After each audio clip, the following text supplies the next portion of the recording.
Hello, beautiful people. Welcome back. See, the more I listen to people speak about certain things, certain rights, certain types of law, the more I quickly realize that most people actually interpret things based on how they feel or what they want. The more it makes me realize that the majority of the information a lot of people has been exposed to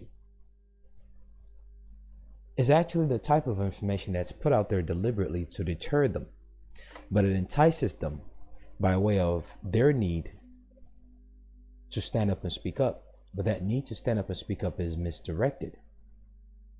And thus, even if truth is presented to them that would actually assist them, freedom, the supposed freedom that they say they're running after, they would deny it. Because now they've created this little safe haven in their mind about what they think it's supposed to be and what they want it to be so that they can feel control because they've been deprived of power and control so much. And the only way they could feel powerful or in control of something is to hold on to that which even they know is detrimental to them. And that comes with an interpretation of things about what states are, interpretation of things about what rights are, interpretation of things about what they think certain verbiage mean about certain things. And from there, people get this sense of entitlement as though something is owed to them, when in truth it's the complete opposite. And that same illusion that they hold on to is what perpetuates the suffering of people right now and will lead to the suffering of children in the future. Stupidity is a very, very powerful influence. I am not downplaying stupidity. In fact, I am giving stupidity a credit in that it is a very powerful influence. And what stupidity does is it redacts one's ability to be educated. Education itself is the process, not an answer, not a book, not a verbiage. Again, the process, this process, that process that everyone is looking for, it is education. Education itself is the process. The process everyone is seeking is education, not some specialized stuff that someone tells you to do, or some specialized things that rouse you up on the inside. You read some PDFs. You don't study actual court cases. You don't actually look into the interpretation of the language of the law itself and the operation. You don't look into the foundational principles of it. And you know the reason why education itself is the process? Because if you're not educated, you cannot enforce any process. That's why education is the process itself. If you are not educated, you will never be able to enforce any process. One of the reasons why these videos are made, especially the ones regarding elements, tests, and right, and the foundational clarification of what people think is involved in common law, trusts, and admissible evidence, since they don't even talk about that in any way. The reason why these videos are made is to clear up those lack of clarification, because it's getting a lot of people stagnant. And the longer people stay stuck on ego, the longer people stay stuck in how they personally feel, the longer people stay stuck on buzzwords, the longer the other ends get stronger, more powerful, and they will keep kicking your ass. All these people out here do not know how commerce works. All these people speaking about commerce, the states being this and that, federal this and that, they know nothing of commerce. Yet they give you phrases like truth is sovereign in commerce. They talk about sovereignty. They speak of unrebutted affidavit stands as truth in commerce. That is not even a functional, equitable trust or commercial maxim. These people don't even know what affidavits are. Stupidity is very powerful, and it deters you from education. We fail to pause for a moment, or for a few instances, and question ourselves whether those who we are pre-exposed to, or the information that we've been pre-exposed to, whether they actually know what they are doing. We fail to pause for an instant and ask, do these people know what the fuck they're doing? Before exposing ourselves further into directions without reference, without substance, without law, without clarity, without evidence, or some demonstration of the core of what they tell us or hand to us. That's a severe case of following the follower. Very much like horse racing. The horse in the back always leaves his ability to move at a certain pace up to the horse in front of him, unless that horse is preconditioned to not follow the horse in front of it. This is what some who bet on horse races know of that the rest of the people who do horse race bets don't know. We are not isolated from one another. All of us are codependent, no matter how we think of ourselves. And because of this, we share a type of collective consciousness with the people we are exposed to, even if it is for a short moment. This is why after leaving a place, we remember by way of feeling that subtle thing that man or woman did or said. Even though while we're at it, at that space, we really don't remember it. But once you leave, you just start getting that feeling. We're all connected one way or the other, no matter how short we interact. All these trash people are reading on all these social media. It will not functionally change your life, because one, it's misinformation, and if it's proper information, you will still have to apply yourself. I don't think people understand that. I don't think people comprehend that. What most perceive as misfortune or discomfort is simply nature's call for action. Nature's call for change. Change is a state of mind. Those uncomfortable circumstances are simply opportunities that act as an alarm out of nature's love for your self-development. It's an alarm that's telling you, hey, something has to be done. But if that nature's call for change, a change of state of mind, that alarm is telling you, hey, something has to be done, and you're going the wrong path, that pain and that alarm and that misfortune that's perceived will perpetuate itself to your detriment. You will go a whole lifetime intellectually jacking off, being upset at someone, feeling the need to exercise some power that you lack, and you will keep lacking because you're misinformed. You will go a whole lifetime doing that and no substantive solutions in your life. Don't be that. Be the exception. Don't follow the follower. Think. Stop and think for yourself. You must change and evolve. People valiantly speak of freedom and the need to strive for it and how the system is fixed, yet they fail to comprehend how their own minds are fixed on the rhythm that serves them no significance of freedom. Competence is the key to freedom, not your zeal, not your speculation, not your use of buzzwords, not your need to look good or sound cool. The real world does not give a fuck about that. The will is the fuel that will burn out when faced with slightest challenge. And nature will always put forth a challenge to you in order to assist that will of yours be married with competence. Will without competence is belligerence. And the majority of the people out here that you will see talking about rights one way or the other, confidently, those people have will without competence. That's belligerence. And thus it perpetuates the system that they say they're fighting against or trying to get away from.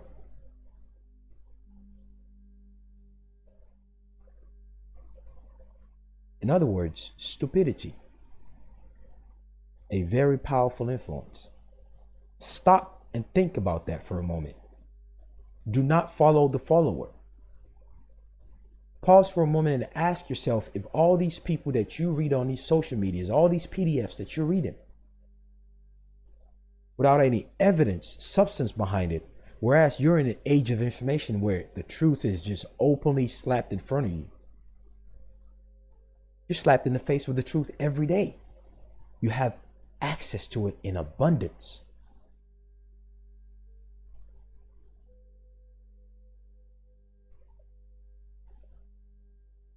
These people tell you about trust and whatnot. There are few exceptions of people who actually know what they're doing. But the majority of the people, about 95% of the people speaking of trust, ask them to show you about how trust has benefited them in one way or the other. Ask them how it has assisted them gain assets to actually financially become stable. Where everybody else is failing, ask them how trust has assisted them succeed. As of recent, all this face mask crap, Ask them how trust has assisted them. Basic functional daily stuff. How do you use these things you hear people speak of? Stop and ask yourself, do these people know what they're doing? Don't let them flash some pictures, images that could be easily edited. Don't let them flash in front of you some hype talk. It feels good. Don't let them do that and then wane you into a world that they are clueless of and you are clueless of. And if you are faced with the real deal, you will get your ass kicked. You will lose your asset, you will lose your time, you will lose your energy, you will keep suffering. And the more you become an example of suffrage for the people on the other hand, the more they get comfortable. You give them strength. The more you perpetuate other people's stupidity by way of your act and your state of mind. Stop and think for a moment if these people know what it is they're talking about. On that same note of jumping in the bandwagon, a lot of people have misunderstood this thing called Second Amendment. It is extremely tragic. It's a tragedy.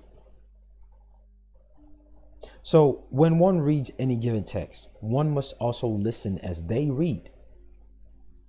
That is why sometimes when I read certain things, you will hear me pause. You will notice me pause. That's because so that you can think in between what is being said.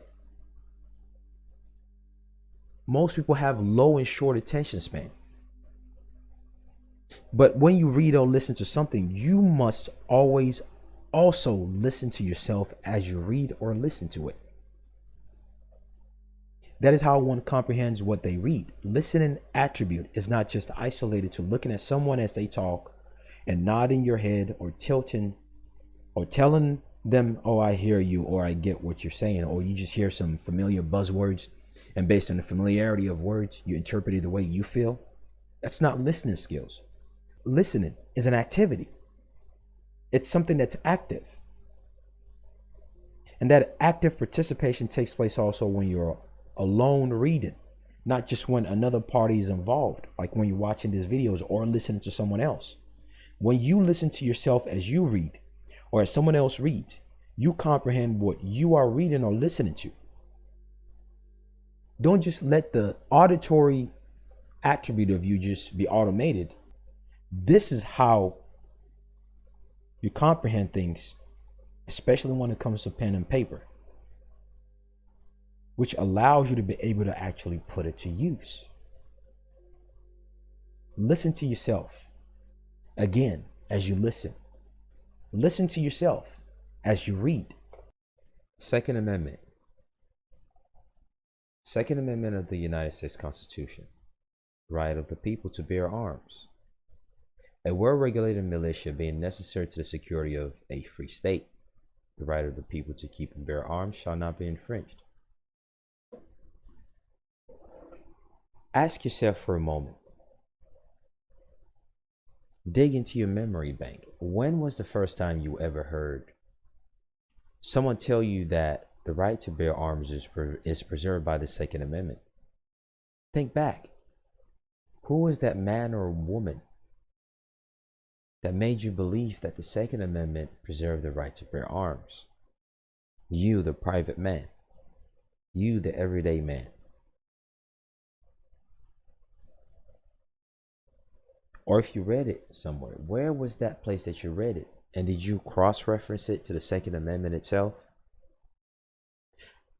The contention here is not that the Second Amendment does not preserve the right to bear arms, because it does. But all rights are specific, because all laws are specific. And when you look at the applicability of Second Amendment when it comes to the everyday man being able to preserve their own pursuit of happiness, security of persons, papers, and effect by way of self-defense with the use of firearm. When you look at these res judicatae, they will tell you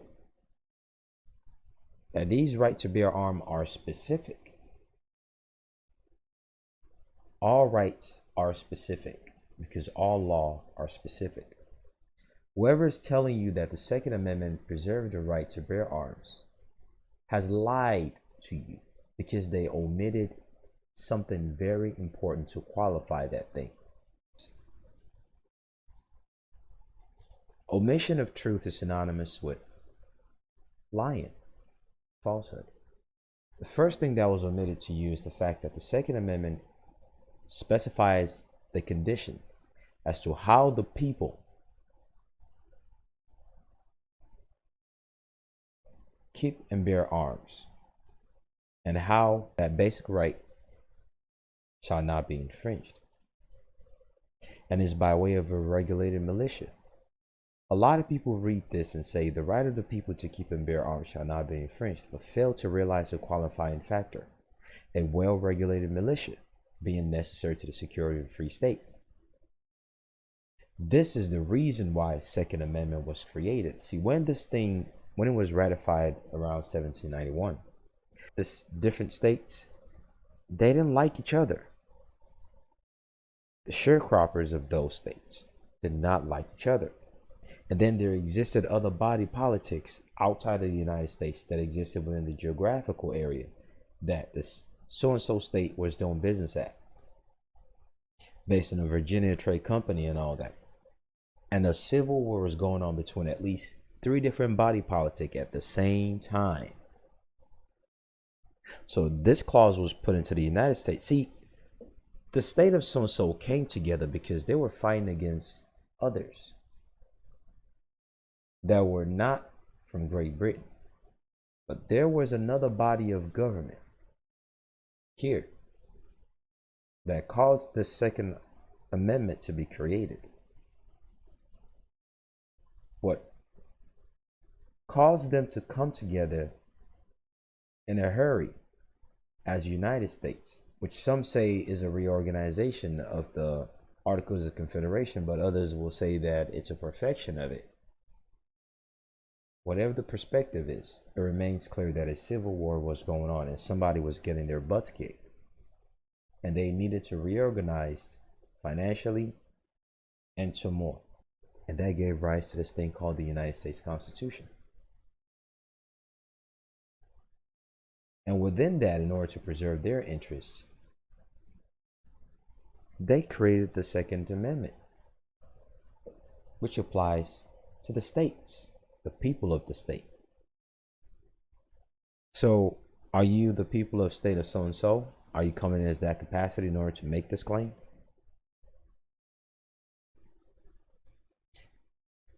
That is the second qualifying factor that was omitted from you when you heard or read that the Second Amendment affords you the right to bear arms.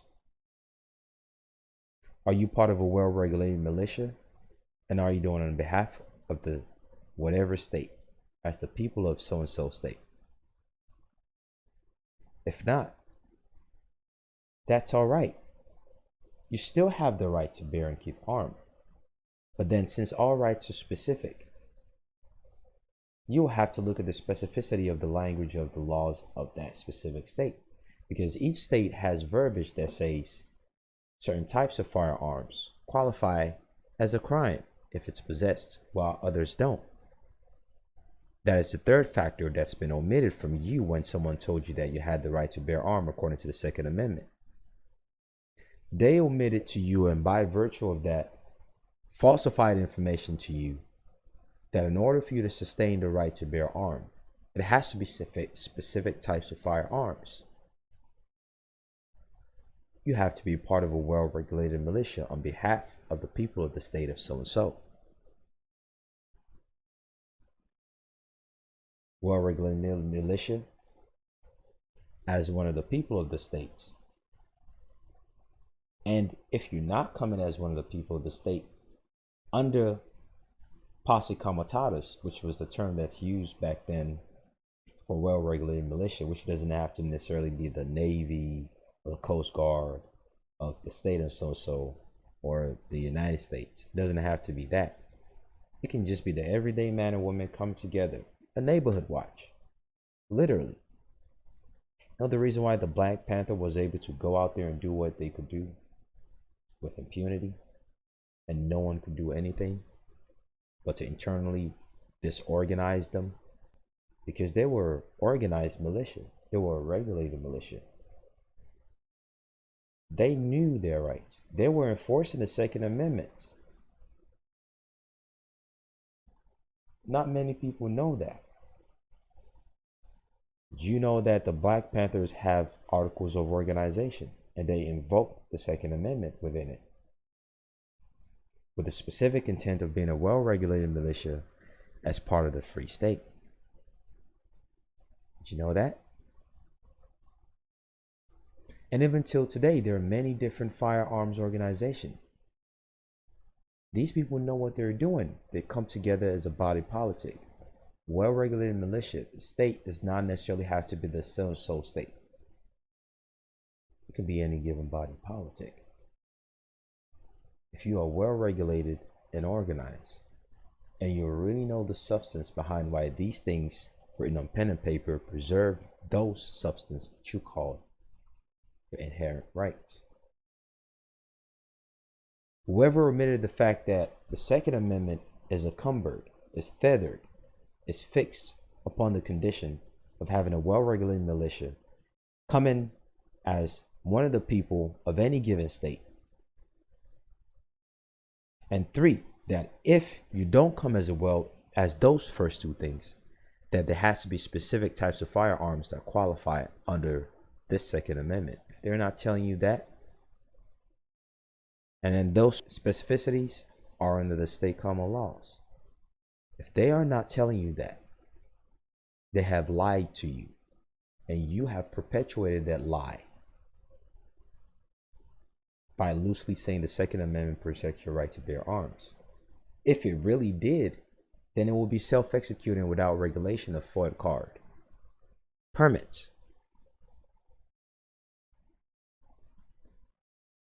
Think about that for a moment. Listening skills, self-reflection ability, a very important aspect when reading legalese and bodies of law that affects your life every day, that affects many people's lives every day. A lot of people have invoked the Second Amendment in many court cases and they've been shut down a lot. There are few exceptions, and we'll be going over those few exceptions. And those few exceptions are the people that were successful, comprehended those 3 factors that we've just went over. The requirement of being a well-regulated militia, coming in as one of the people for the protection of the interest of the state of so-and-so, any given body politic.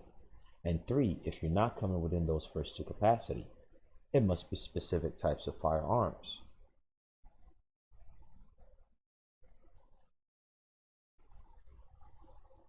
On another note, before we go into those stare decisis, I want to bring your attention to this thing called the 9th and the 10th Amendment. If you don't pay very close attention to the 9th and 10th Amendment,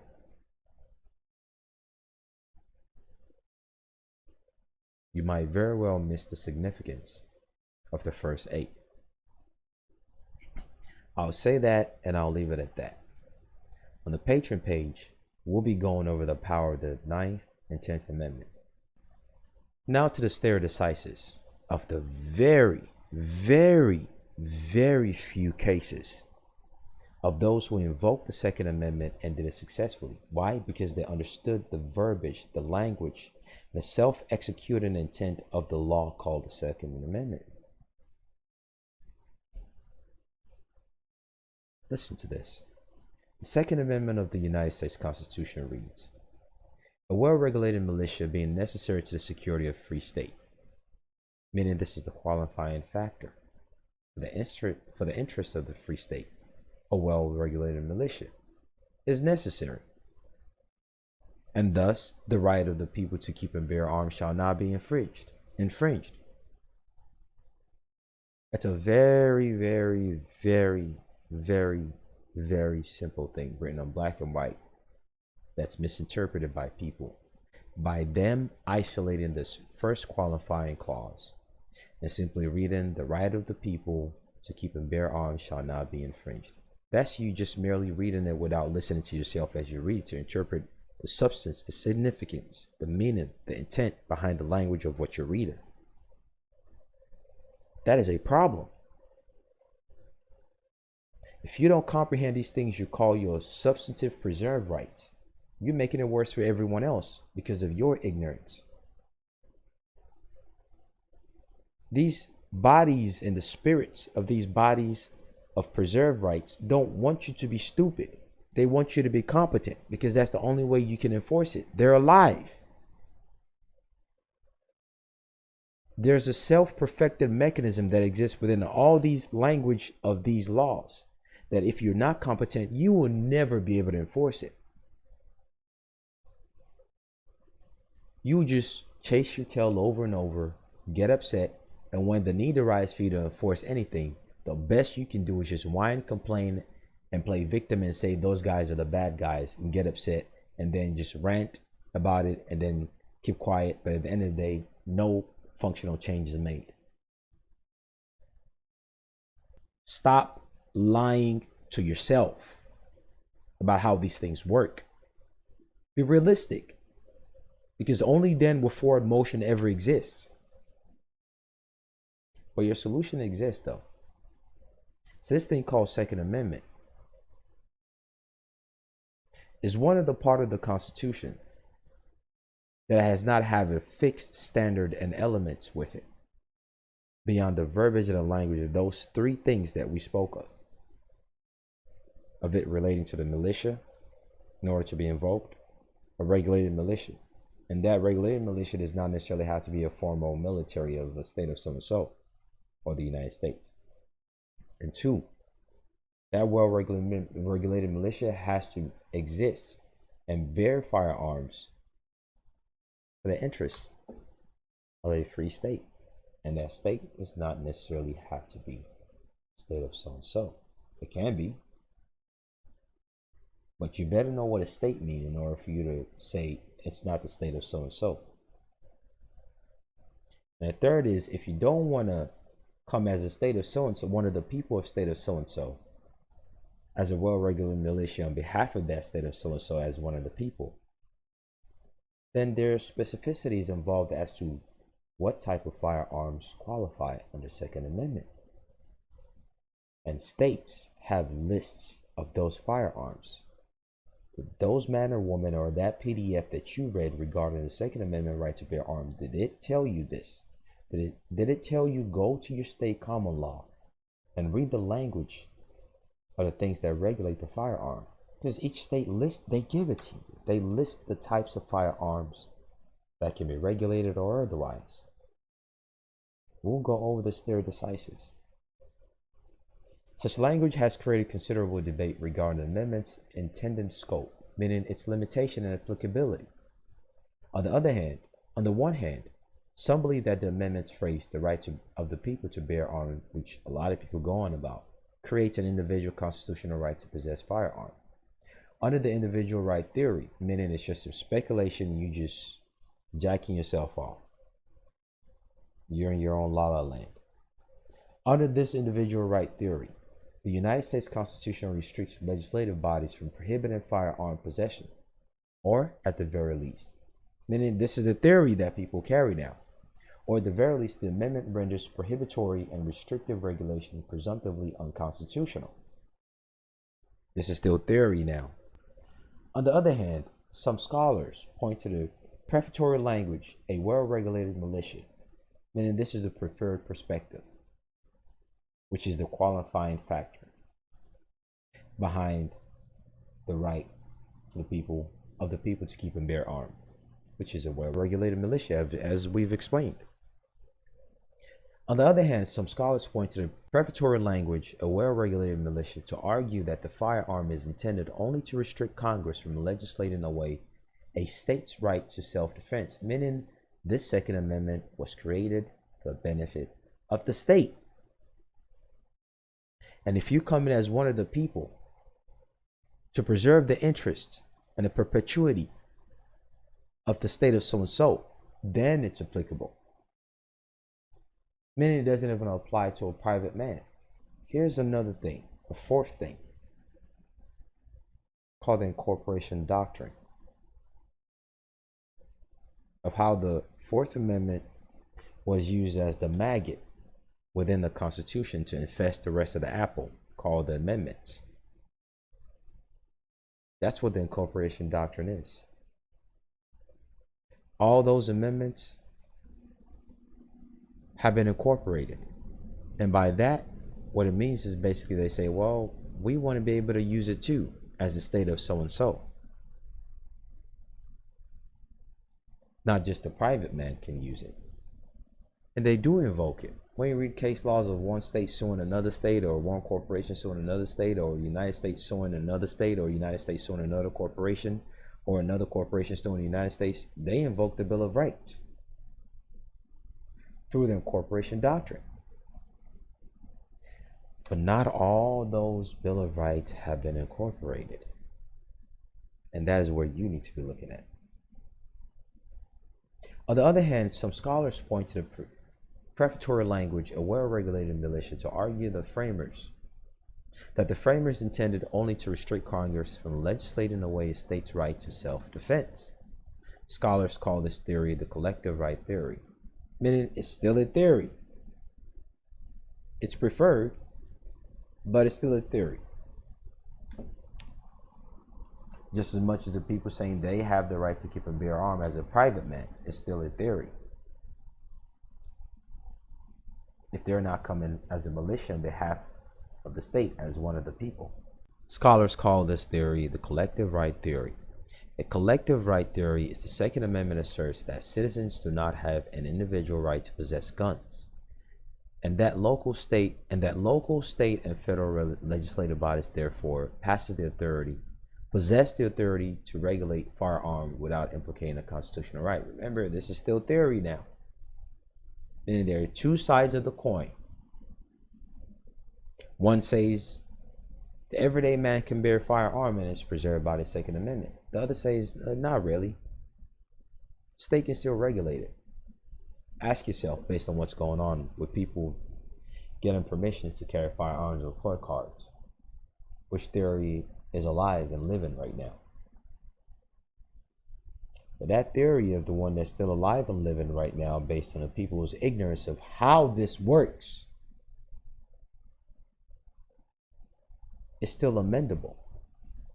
Right now, there's an active court case going on that'll make a big change about this. Listen to this. In 1939, the U.S. Now, this is not that active court case. We'll be getting to it. In 1939, the U.S. Supreme Court considered the matter in United States versus Miller. There, the court adopted a collective right approach, determining that Congress regulates a sawed-off shotgun. Basically, a shotgun is just a very big gun with a big barrel that can generate a decent amount of power, meaning it's military grade, aka militia, which moved in interstate commerce under the National Firearm Act of 1934. Meaning this is how they regulate it. Because the evidence did not suggest that the shotgun, by the way, the only reason why it can be considered a commercial activity is because the Second Amendment has been incorporated through the 14th Amendment based on the incorporation doctrine.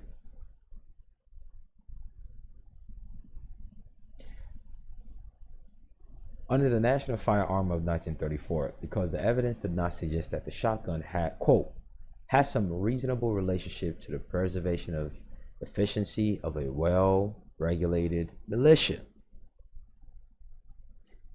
In the United States versus Miller, the court adopted a collective right approach, determining that Congress could regulate a sawed-off shotgun, which moved in interstate commerce under the National Firearm Act of 1934, because the evidence did not suggest that the shotgun has some reasonable relationship to the preservation of efficiency of a well-regulated militia. The court then explained that the framers included the Second Amendment to ensure the effectiveness of the military. Here's another case law that furthers this first one, that changes it just slightly. And this also shows the importance of doing a constitutional challenge. This shows you the power of challenging the constitutionality, because these constitutions are amendable. And if you know what you're talking about, you can and will amend it. If you know what you're talking about. And these are the few exceptions of people who made reference to the Second Amendment and knew what they were talking about and successfully amended it. And another one is going on right now that might change it. Here's the second one. This precedent stood for nearly 70 years until 2008. This precedent that's being made reference to is the regulation of shotgun being a military-grade weapon. That's basically what this just basically said. This precedent stood for nearly 70 years until 2008, when the U.S. Supreme Court revisited the issue in the case District of Columbia versus Heller.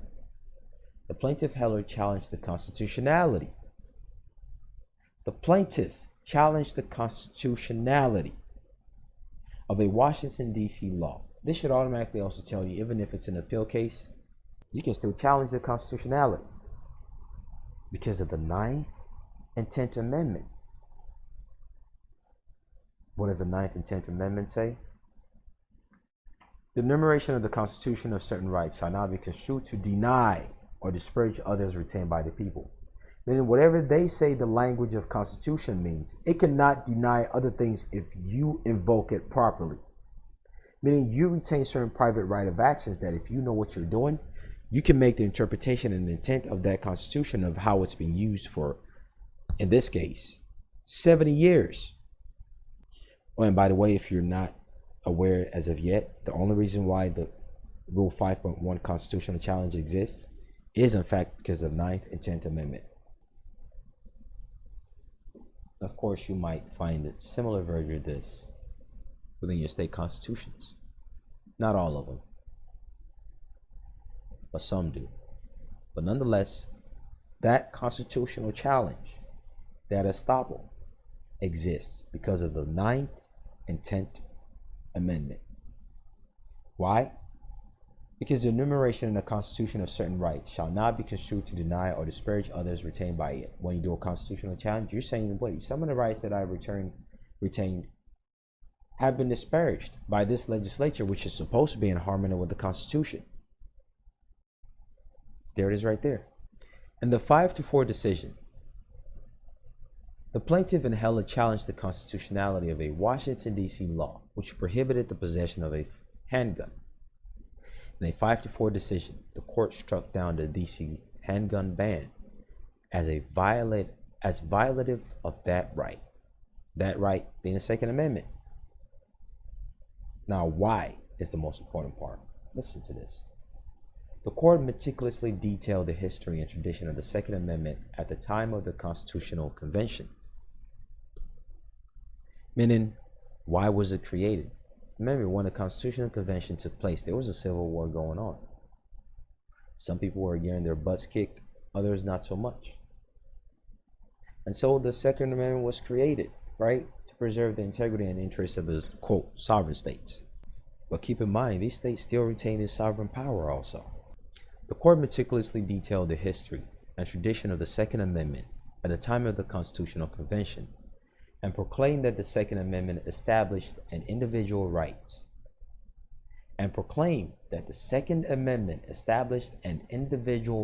For U.S. citizens. The only way this could exist is through the 14th Amendment, through the incorporation doctrine, to possess firearm. And because it's a U.S. citizen right to possess firearm, they will regulate it. Hence, for the court. The court carved out Miller as an exception to the general rule that Americans may possess firearms, claiming that law-abiding citizens cannot use sawed-off shotguns for any law-abiding purpose, meaning it's a military-grade weapon. And unless you're in the military, you can't use a shotgun regardless of whether you decrease the size and length of the barrel or not. Similarly, the court in dicta stated that firearm regulations, firearm regulations would not implicate the Second Amendment, meaning they can still regulate it and it would not violate the right of the people to bear arms. if if that weaponry cannot be used for law-abiding purpose.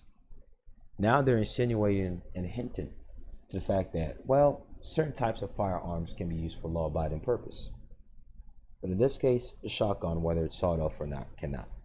Further, the court suggested that the United States Constitution would not disallow regulation prohibiting criminals and the mentally ill from firearm possession, meaning if someone has determined you to be a danger to society and the public peace, you don't have the Second Amendment right. But guess what? You still have Ninth and Tenth though, and you still have the rights and obligation of contract to preserve the integrity of your property through trust. But nonetheless, in 2010, more modern, the court further strengthened Second Amendment protections in McDonald versus City of Chicago. The plaintiff in McDonald challenged the constitutionality. Again, the two consistent factor within these two cases that changed and amended these laws, that made these laws amendable to the people, were by way of the constitutionality, the challenge of constitutionality. The one thing that these two situations had in common was that they both challenged the constitutionality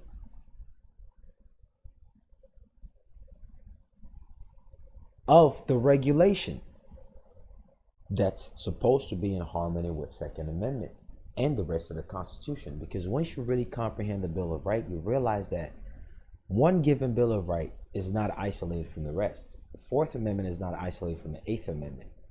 The Eighth Amendment is not isolated from the First, the Second, or the rest.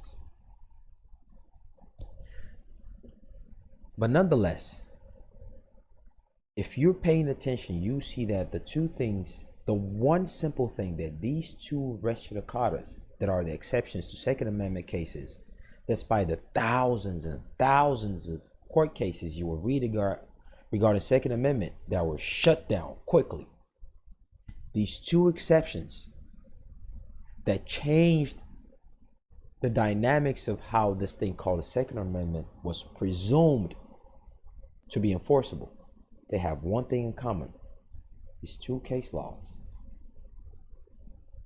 And that one thing they have in common is that they challenge the constitutionality of the regulation of the state when it comes to firearm. Heller challenged the constitutionality of this case in 2008. In 2010, McDonald challenged the constitutionality in his area. This is the reason why you have to know the laws in your area. Stop looking for somebody to spoon feed you. But nonetheless, they're always usually the same. Just different titles, different subsections, a little bit of different flavors here and there, but nonetheless, they're blanket. The plaintiff McDonald challenged the constitutionality of the Chicago handgun ban, which prohibited handgun possession. Now, in this case, we're speaking of handguns now. We're not speaking of shotguns. Remember the third qualifying factor that's been omitted from people, which is the specific type of firearm. The first factor being militia, second one being coming as the people to preserve the interests of the state through a militia. The third one being if you don't want to come through those first two, there's specific types of firearms that qualify in the Second Amendment, which we just went through. It spoke about shotguns, and now it's speaking about handguns. And when you read the language of your common law, it would delineate, it would list it out for you. They made it easy. They listed out to you different types of firearms. The fourth one being the importance of the incorporation doctrine as to how they use the 14th Amendment to homogenize the interests of the Second Amendment for the purpose of regulation. Very important. Very, very important. How come whoever told you about Second Amendment preserving your right to bear arms did not tell you about those very four basic but important things to that right that you call yours, that's preserved on pen and paper? The plaintiff McDonald challenged the constitutionality of the Chicago handgun ban, which prohibited handgun possession by almost all private citizens. Now they're being specific to private citizens and not the requirement of militia. And they're specific to handguns. They're assault rifles, they're shotguns, they're handguns. And there are other type of weapons too. The first one spoke about shotguns. This one is speaking about handguns. Specific types. Under specific capacities. Attention to details. As you read these words, as you listen to it, as you read it, listen to it as you read it, listen to it as you listen to it. Attention to details. In a 5-4 decision, the court, citing the intentions of the framers and the ratifiers of the 14th Amendment. Oh, why are they now speaking about 14th Amendment? Because the 14th Amendment is the medium that they use to regulate the Second Amendment.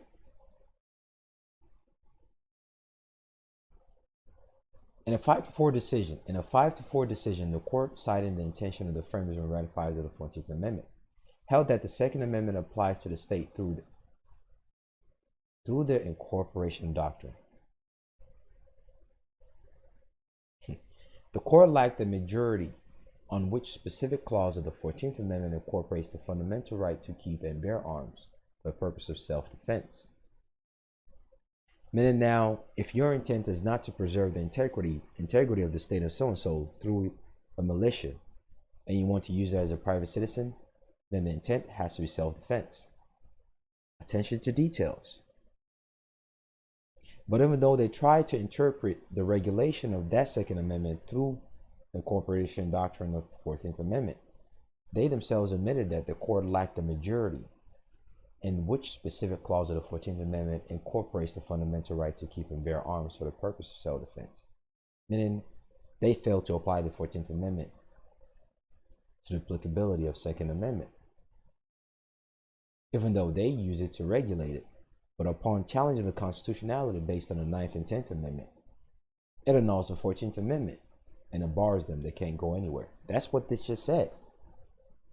While Justice Alito and the supporters looked to the Due Process Clause, Justice Thomas in his concurrence stated that the Privilege and Immunity Clause should justify incorporation.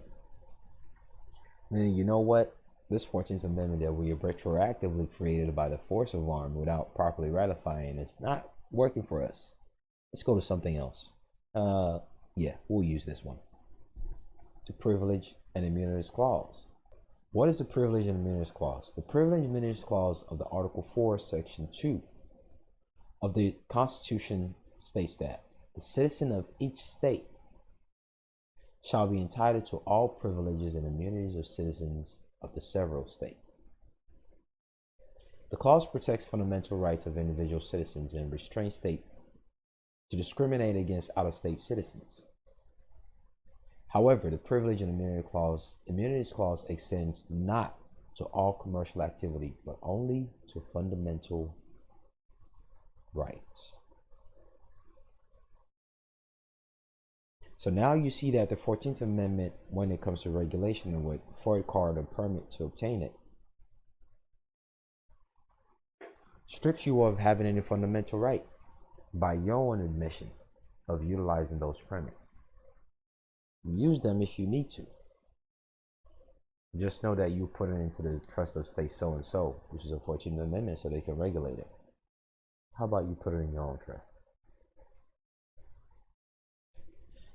And they even tell you the 14th Amendment does not apply to it, but the Privilege and Immunity Clause does, which preserves 14th Amendment right.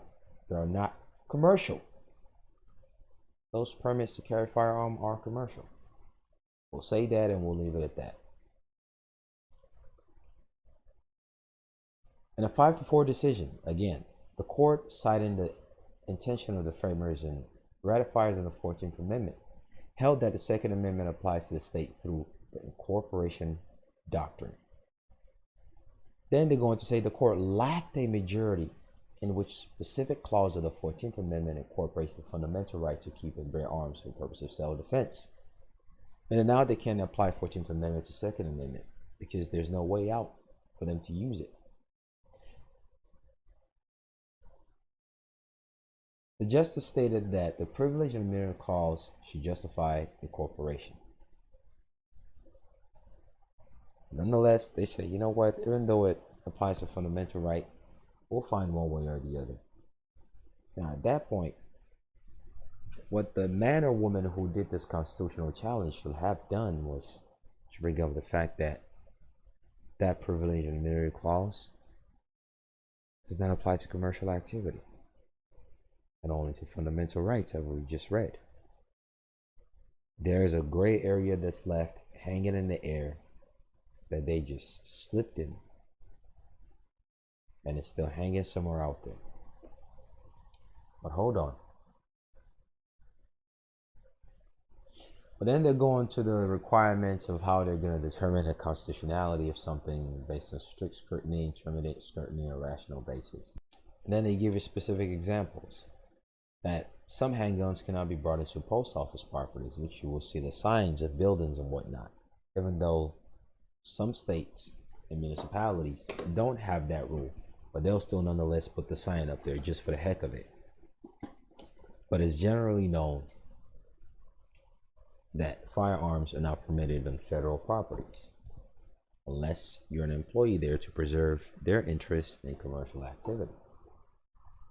To go into the specificities of it, juveniles cannot possess handgun. You can't take it into post office property, and in some cases you can't possess a concealed carry unless you show a good reason.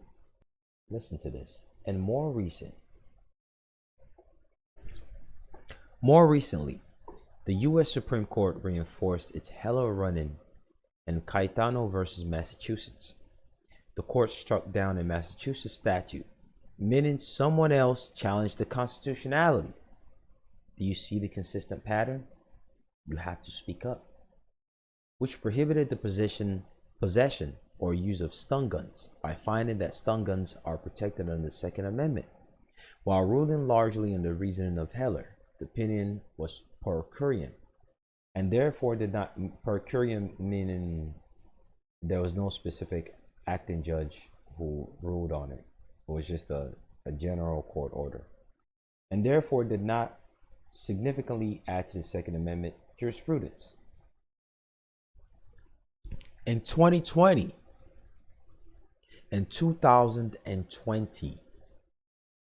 the Second Circuit of New York State Rifle and Pistol Association versus Beach upheld a New York law which requires handgun and applicants to show a proper cause for the issuance of handgun license. This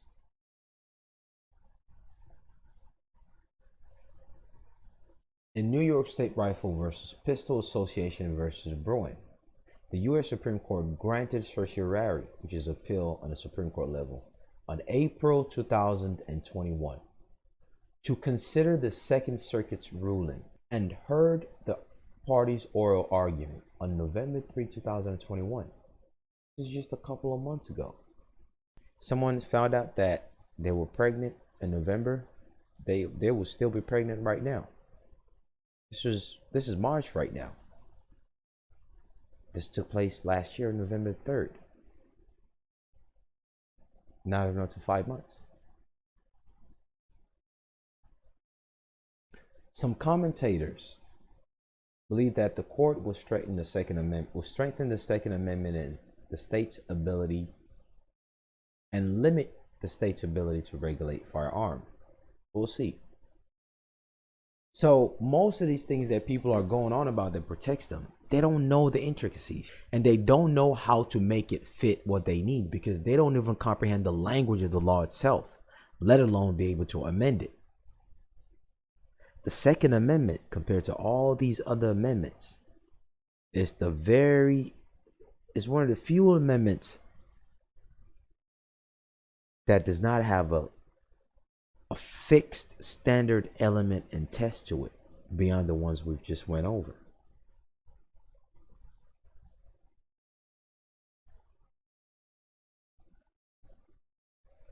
when you read something, when you listen to something, stop and think about it. Listen to yourself as you read. Listen to yourself as you listen to yourself read. Do some self-reflection on it. And once again, think back at that first time you heard or read about the Second Amendment giving you the ability to preserving your ability to hold firearm. And then question yourself as to why those 4 factors are omitted from your understanding of how Second Amendment work. And know that all these things that you read on PDFs and social media and hear people rant on about ever so confidently, if you don't know about the details, you will be screwed. Get off the hype train. Only then will you be truly able to hold anyone liable. The process is education.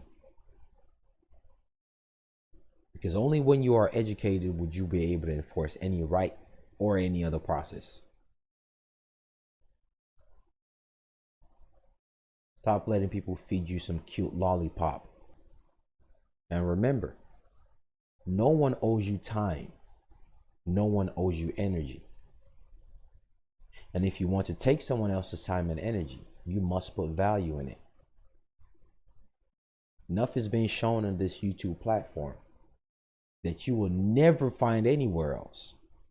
And if you do, it's just vague and speculative, without any reference or explanation or common sense to it. The thing about information is once you really get it, no matter how sophisticated it sounds at first, it makes sense. It becomes yours.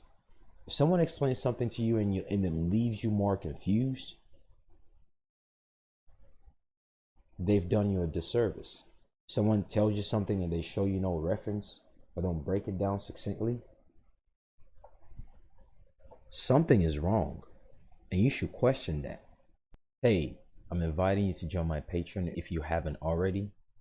Over there we speak about things that we don't speak of on YouTube. We speak about trust related matters and other subtle details regarding the property and asset protection. We speak about financial related matters and a lot of things that people seek and can't quite put their hands on or get a better understanding of. We speak about child support, privacy, things of spiritual nature, subtle arts of suing and whatnot, discharge, and much more. Take a look at it.